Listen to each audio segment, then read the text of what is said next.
the girl the world ignored. Snow fell softly over the city of Blackridge, drifting through broken arches and settling into cracks that had long forgotten warmth. It was a city built on stone and cruelty, where towers loomed high for the wealthy and alleyways swallowed the poor without a sound. Near the edge of the lower district, where guards rarely bothered to patrol and mercy was considered a weakness, a young woman crouched beside a dying fire. Her name was Alara. She was thin, wrapped in a patched cloak that had once been gray but now carried the colors of dust, ash, and survival. Her boots didn't match, her gloves were fingerless, and her hands were red and cracked from the cold. A faint bruise shadowed her cheekbone, already turning yellow, already old enough to be ignored. Alara held her tin cup close to her chest, not begging, not calling out. She had learned long ago that asking only invited laughter or worse. She waited. She always waited. The fire sputtered and died as footsteps approached. 3 men, cloaked in fine wool, laughing loudly as they passed. One of them glanced down at her and smirked. "Still breathing?" he asked, nudging her fire pit with his boot and scattering the embers into the snow. Another laughed. "Give it time. Winter finishes what hunger starts." They walked on, their voices fading, leaving only cold behind. Alara did not cry. She never cried anymore. She brushed the snow away, cupped her hands, and coaxed the fire back to life with the last scrap of dry wood she owned. Her breath trembled, not from fear, but from exhaustion. Every day was a battle. Not against monsters or magic, but against being erased. Once she had been someone. Once she had lived inside warm stone walls, studying herbs and poultices, memorizing healing texts by candlelight. Her mentor, an old apothecary, had taught her that life was sacred, every life. Then came the plague. Then came fear. And fear needed someone to burn. They had called her mentor a witch. Burned him in the square. And when Alara screamed, when she tried to help, they turned on her too. She ran. She never stopped running. Until Blackridge. That night the air changed. The moon rose red, stained as if it had bled across the sky. Whispers crawled through the streets like living things. The vampire king has crossed the border. The Alpha of Night walks again. He judges cities. Doors slammed shut. Candles were blown out. Even criminals hid. Alara listened from the shadows, her stomach twisting, not with fear but hunger. Rumors didn't fill bellies. Legends didn't keep you warm. She moved toward the upper district, where waste was plentiful and mercy rare. The noble quarter glowed with lanterns and guarded gates. Alara slipped through a side passage she'd learned during years of cleaning blood from slaughterhouse floors at night. She kept her head down, her steps light. Then she heard it. A body hitting stone. A woman lay sprawled in the snow near the fountain, her lips blue, her breathing shallow. 2 guards stood nearby, frozen, uncertain. "She's poisoned," one muttered. "If she dies, we're dead." Alara stepped forward instinctively. "She needs help." The guards turned, eyes hardening when they saw her rags. "Back away," one snapped. "She'll die," Alara said softly. "And who asked you?" the other laughed. "Go free somewhere else." Alara hesitated. Then she knelt. She ignored their shouts, tore a strip from her own cloak, crushed dried leaves from her pouch, and pressed them beneath the woman's tongue. Her hands moved with memory older than fear. As she worked, words slipped from her lips. Not prayers. Not spells. Something else. The air shimmered. The noblewoman gasped. Color rushed back into her cheeks. The guards staggered back in shock. Alara froze. She hadn't meant to do that. She had only remembered. High above, unseen by human eyes, the vampire king watched. He stood upon a spire of black stone, taller than any man, his presence bending the night around him. His eyes, ancient, burning, eternal, fixed on the small girl kneeling in the snow. She had no power. No protection. And yet she defied death itself to save a stranger who would never thank her. Something shifted inside him. A crack in centuries of cold. The guards recovered quickly. "You did this?" one demanded. "Witchcraft." Alara backed away, terror finally gripping her chest. "I was just helping." They reached for her. The wind howled. The moon darkened. And from the shadows, a voice like velvet and thunder spoke for the first time in centuries. "Enough." Every man present fell to his knees. Alara looked up, and met the eyes of the king of the night. When the night chose her. The courtyard remained frozen in a silence so complete that even the falling snow seemed afraid to touch the ground.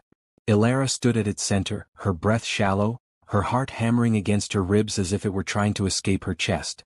Around her, armored guards knelt with their heads bowed, hands shaking violently, eyes fixed on the stone beneath them. Noblemen who had once laughed behind jeweled hands now looked like frightened children, stripped of their certainty in a single breath. And before her stood the vampire king. He was taller than the tallest men she had ever seen, yet he did not loom. His presence was not loud. It was absolute. The night itself seemed to lean toward him, shadows bending subtly as though they recognized their master. His crimson eyes rested on Elara, not hungrily, not cruelly, but with an intensity that made her feel unbearably exposed. "You saved a life," he said calmly. Elara swallowed. "I only did what I could." The king tilted his head slightly, studying her as though she were a riddle written in a language long forgotten. "That woman's family owns half this district. Her death would have gone unnoticed to you. Yet you intervened." Elara's fingers curled into the rough fabric of her cloak. "She was dying." Pause. The king's gaze sharpened. "And so are thousands every night. Why her?" Elara hesitated. Fear clawed at her throat, but something deeper pushed back against it. "Because I was there," she said softly. "And because I remembered how." The words hung between them. The guards flinched, waiting for punishment. Instead, the vampire king took one slow step forward. Snow did not crunch beneath his boots. It simply parted, untouched. "You were accused of forbidden arts," he said. "Do you deny it?" Elara lifted her eyes to meet his. It was the first time in years she had dared to look directly at someone with power. "I don't know what those words mean anymore," she answered honestly. "I only know I didn't want her to die." A murmur rippled through the gathered nobles. The king raised a single hand. Silence returned instantly. "You fear me," he said to Elara, not unkindly. "Yes. Yet you do not beg." She shook her head. "Begging never saved me." Something shifted. Not in the courtyard. In him. The vampire king straightened slowly, then did something no one present would ever forget. He inclined his head. It was not a servant's bow. It was not submission. It was acknowledgement. Gasps tore through the crowd. Several nobles collapsed outright. "You will come with me," the king said. Elara's heart dropped. "As a prisoner?" "As a guest," he replied. "Until I decide otherwise." She nodded once. She had survived worse than uncertainty. As she turned to follow him, a guard lunged forward suddenly, grabbing her arm. "My lord," she. The king did not look back. The guard froze mid-motion, eyes wide, body rigid. "Touch her again," the king said coldly, "and you will learn how silence truly feels." The guard fell to the ground, gasping, released but broken. Elara stared at the vampire king in shock. He met her gaze again, softer now. "You are under my protection." No one had ever said those words to her before. The castle gates closed behind them with a sound like the ending of a chapter. Inside, warmth wrapped around Elara like a memory she had forgotten how to name. Torchlight reflected off black stone walls etched with ancient symbols. Servants moved quietly, eyes lowered, respectful, not fearful. No chains were placed on her wrists. No guards followed closely. Instead, she was led to a bathing chamber, where hot water steamed gently and clean linen waited. "Why are you doing this?" she asked the servant quietly.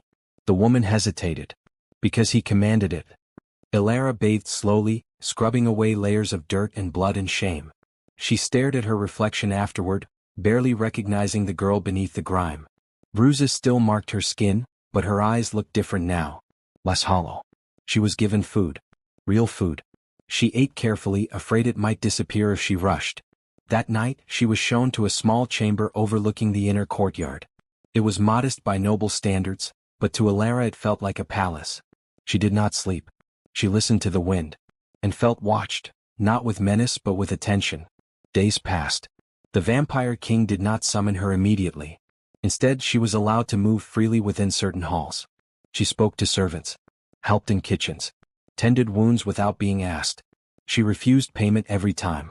The whispers began. "She's nothing special. She's manipulating him. She doesn't belong here." Elara heard them all. She kept her head down. One evening she was summoned at last. The throne room was vast, carved from obsidian and moonlight. The king sat upon his throne, unmoving, watching her approach. "You have not asked for anything," he said. "I didn't know I could," she replied. He studied her. "Everyone asks eventually." Elara thought for a long moment. Then she shook her head. "If I ask for anything, I won't know if I deserve it." Silence stretched. Then the king rose from his throne and descended the steps until he stood before her. You are wrong, he said quietly. You have spent your life surviving without being seen. That does not mean you lack worth. Elara's chest tightened painfully. Why me? She whispered. Why not someone stronger? Someone important? The vampire king met her gaze steadily. Because strength without compassion rots, he said. And importance is often built on cruelty. He extended a hand, not commanding, not demanding. Stay, he said. Not because I order it. Because I ask. Elara stared at his hand, then slowly placed her own trembling fingers in his palm. And for the first time since becoming king, the Lord of the Night felt his pulse change. When Justice learned her name, the court of the Night King was not cruel by design. It was cruel by habit. Elara learned this slowly in fragments, through glances that lingered too long, whispers that followed her down echoing corridors, and smiles that never reached the eyes. She felt them watching her, measuring her worth in silences and assumptions. To them, she was still a beggar who had wandered too close to power. Every morning she rose before dawn and helped where she could.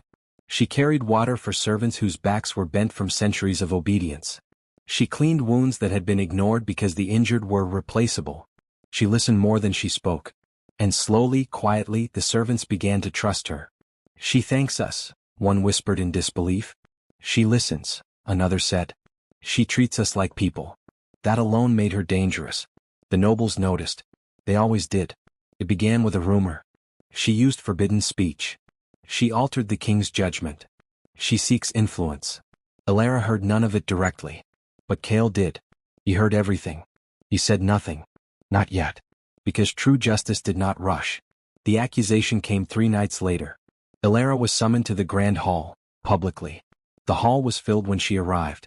Nobles lined the obsidian benches, draped in velvet and arrogance. High-ranking vampires stood along the walls, their expressions unreadable. Servants were forced to watch from the shadows. Kale sat upon the throne of black stone and moon-etched silver, unmoving, his face calm as carved marble. A noble lord stepped forward. Lord Varithus, ancient, influential, venomous. This girl, he said, pointing openly at Elara, is a manipulator. She has used ancient influence to ensnare your majesty's favor. A ripple of agreement followed. Elara's stomach twisted. Kale did not react. Continue, the king said. She speaks words no human should know. Heals beyond mortal means. She poisons your judgment with sympathy. She is dangerous. Elara opened her mouth to speak. Kale raised one finger. She stopped. Not because she feared him, but because she trusted him. Varithus smirked. If you deny this, let her be tested. Let the court decide if she is worthy to remain. The word worthy cut deep. Kale finally rose. The hall stilled. You accuse her of seeking power, Kale said calmly. Tell me, Lord Varithus, what has she taken? Varithus hesitated. Influence. Kale stepped down from the throne. Each footstep echoed like a verdict. She has taken no gold, Kale continued. No title. No land. She eats with servants. Sleeps without guards. Refuses gifts. Kale stopped before Elara. Look at her. The court was forced to. She arrived with nothing, he said. And still asks for nothing. Varithus snarled, sensing control slipping. Then why does she stay? Kale turned to Elara. Why do you stay? He asked quietly. The room held its breath. Elara's hands trembled, but her voice did not. Because, she said softly, this is the first place that didn't hurt me for existing. Silence shattered something ancient. A servant sobbed quietly. Kale faced the court again. You speak of danger, he said. But the only danger here is what you have normalized. He turned back to Varithus. You profit from fear, Kale continued. You mock weakness. You punish kindness because it exposes your emptiness. Varithus laughed bitterly. You would choose a beggar over your own kind? Kale's eyes darkened, not with rage but disappointment. I choose justice, he said. With a single gesture, guards seized Varithus. The noble screamed. You can't. I can, Kale replied. And I will. Varithus was stripped of title, blood rights, and protection. Banished from the night courts forever. Instant. Absolute. Justice fell like winter. Elara stood frozen. Not triumphant. Not relieved. Terrified. Kale turned to her after the hall emptied. You're shaking, he observed. I didn't want this, she whispered. I didn't want anyone punished. Kale's voice softened. Justice is not vengeance. It is correction. She looked up at him. Then why does it hurt? Kale studied her for a long moment. Because, he said quietly, you still feel for those who never felt for you. That night, Ilara sat alone in the garden, moonlight washing over black stone and silver leaves. Kale joined her without sound. You could leave, he said. No one would stop you. She didn't look at him. Would you? He paused. No. She finally met his gaze. Then neither will I. Something unspoken passed between them. Not love. Not yet. But respect. And the night watched silently as the King of Shadows sat beside a girl the world had once discarded, and did not move away. The blood that remembered. Ilara's dreams began to change. They were no longer fragments of cold streets or hunger-sharpened fear. Instead, she dreamed of light buried beneath darkness, of voices layered over one another, speaking words she had never been taught, yet understood completely. She dreamed of a throne not made of stone but of oaths. When she woke, her hands trembled. The first time it happened, she dismissed it as exhaustion. The second time, she woke with her heart racing and a single word burning in her mind, a word she could not pronounce aloud without feeling the air respond. The third time she woke screaming. Kale was there before the echo faded. He stood beside her bed, not touching her, his presence calm but alert. He had not needed to be summoned. He had felt it. You're changing, he said quietly. Ilara sat up, clutching the blanket to her chest. I don't want to be. Kale's jaw tightened almost imperceptibly. Change does not ask permission. That doesn't make it right, she snapped, then froze. I'm sorry. He did not reprimand her. Instead, he sat in the chair across from her, placing distance between them deliberately, as if afraid of crossing a line neither of them could uncross. You spoke a word in your sleep, he said. A language older than my crown. Fear bloomed sharp and fast. Am I dangerous? Kale met her gaze steadily. No. She waited. You are important, he continued. And that frightens you more. She laughed weakly. Important people get hurt. Yes, Kale agreed. And they are used. The honesty in his voice unsettled her. Why are you really keeping me here? She asked. Not as a guest. Not as protection. The truth. Kale was silent for a long time. Then he stood. There is a chamber beneath the castle, he said. Few have entered it in centuries. The chamber lay deep beneath obsidian foundations, carved from rock so old it hummed faintly with memory. Symbols etched into the walls glowed softly as Ilara stepped inside, responding to her presence like a held breath finally released. The ancient seers waited. They bowed to Kale. They bowed deeper to Ilara. She recoiled. Please don't do that. One of the seers spoke, voice trembling with awe. We bow to what your blood remembers. Ilara shook her head violently. I don't want this. Kale turned to her. You will never be forced. The seers began the ritual, not magic but revelation. They cut their palms and pressed blood to stone. The symbols flared. Visions flooded the chamber. Ilara saw humans and immortals standing together, not as rulers and subjects but equals. She saw an ancient covenant, an oath forged not by domination but by mercy. She carries the echo, a seer whispered. A line believed lost. Ilara staggered. Kale caught her before she fell, then immediately loosened his grip as if afraid she might think him possessive. She is not a weapon, Kale said sharply. No, the seer agreed. She is a balance. Ilara pulled free, breathing hard. I don't want a destiny. I don't want to be special. I just want to live without being hunted. Kale's voice softened. That may be the very reason the world chose you. She turned on him, eyes wet with fury. The world never chose me. It discarded me. Kale flinched. I know, he said quietly. I watched it happen. For centuries I ruled with restraint, believing distance was mercy. But you showed me what my restraint allowed. The words struck deeper than anger. You let it happen, she whispered. Yes, Kale admitted. And that is my failure. Silence fell heavy between them. Ilara turned away. Then don't make me pay for it. Kale stepped back, giving her space. I won't. Days passed in quiet tension. Ilara withdrew. She avoided the court, avoided the gardens, avoided Kale. Not because she hated him. Because caring hurt more than hunger ever had. One night, Kale found her on the highest balcony, wind tugging at her hair. You're leaving, he said. She nodded. I don't belong in prophecies. Or palaces. Do you belong in alleys? He asked gently. No, she replied. But at least they never pretended to save me. Kale stepped closer. then stopped himself.